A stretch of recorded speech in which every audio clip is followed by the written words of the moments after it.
हम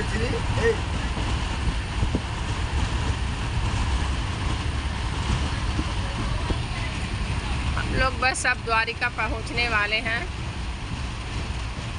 आज मैं सूरत से चढ़ी हूँ, 2:50 में ट्रेन थी।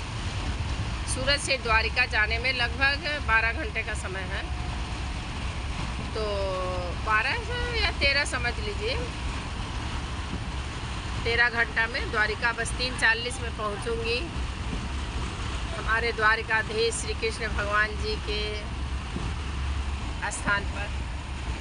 ये ईश्वर की असीम कृपा है कि मेरी यात्रा, जो मैं ज्योतिर्लिंग यात्रा पर निकली थी, लगभग पूर्ण होने जा रही है। 19 जुलाई को मैं निकली और 19 जुलाई को सबसे पहले मैं उज्जैन गई। वहाँ महाकालेश्वर जी का दर्शन की। महाकालेश्वर का दर्शन करने के बाद ओंकारेश्वर, पहला सोमवार ओंकारेश्वर का दर्शन की और ओंकारेश्वर में ही नर्मदा नदी के तट पर ममलेश्वर महादेव का अभिषेक देखी। बहुत ही शुभ अवसर था। उसके बाद मैं इंदौर पहुंची। इंदौर में बिजासन माता, माँ नैनोद माता, छोटा अमरनाथ, वहीं से मैंने महेश्वर का यात्रा किया। महेश्वर के नर्मदा घाट पर मैंने स्नान किया। वहाँ से माता अनुसैया का सोने का झूला, इसका दर्शन किया। वहाँ से फिर मैं इंदौर आई और इंदौर से मैं नासिक पहुँची। नासिक में मैंने त्र्यंबकेश्वर महादेव, गृष्णेश्वर महादेव, शनि सिंगापुरी और शिरडी साईं बाबा और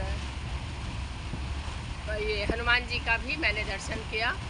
और फिर वहाँ पर पंचवटी श्री राम जी का, जो 13 वर्ष के बाद जब श्री रामचंद्र जी ने उस वहीं पर पंचवटी में 1 वर्ष 1.5 वर्ष के लगभग गुजारे थे।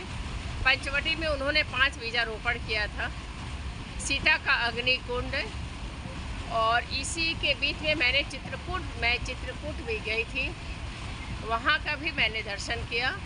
बागेश्वर धाम का दर्शन किया और चित्रकूट में भरतकूप, जहाँ पर भरत जी ने सभी तीर्थ स्थलों का जल डाला है, रामघाट, ईश्वर की असीम कृपा है। सबका दर्शन करते हुए जब मैं नासिक पहुँची, नासिक में सब कुछ दर्शन किए। फिर नासिक से बॉम्बे आई और बॉम्बे में आकर के मैं सिद्धि विनायक श्री गणेश जी के मंदिर का दर्शन किया, माँ मुंबा देवी का दर्शन किया। उसके बाद मैं सूरत पहुंची।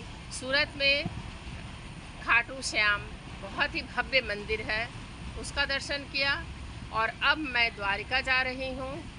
द्वारिकाधीश श्री कृष्ण भगवान के जन्मस्थल पर, उनके राजभवन में भेंट द्वारिका, जहाँ सुदामा जी ने श्री कृष्ण जी को चावल दान किया था।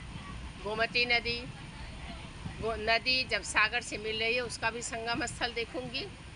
और उसके बाद आज शुभ अवसर में मैं नागेश्वर ज्योतिर्लिंग का भी दर्शन करूंगी। आज नाग पंचमी है। सोमेश्वर ज्योतिर्लिंग का भी सोमवार को ही दर्शन करने का शुभ अवसर प्राप्त होगा।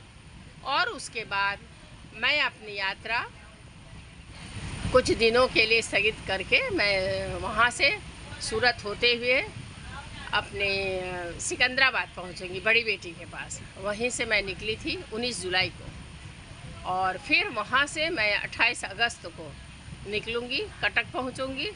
कटक में पहुँचने के बाद वहाँ कुछ दर्शन करने के बाद मैं बंगाल, अपने श्यामनगर, जो मेरा कर्म स्थल है, मैं वहाँ सितंबर के फर्स्ट वीक में पहुँच जाऊँगी। ये मेरी एक लॉन्ग टूर रही। मैं 19 जून को निकली हूँ और ईश्वर ने साथ दिया सबों की।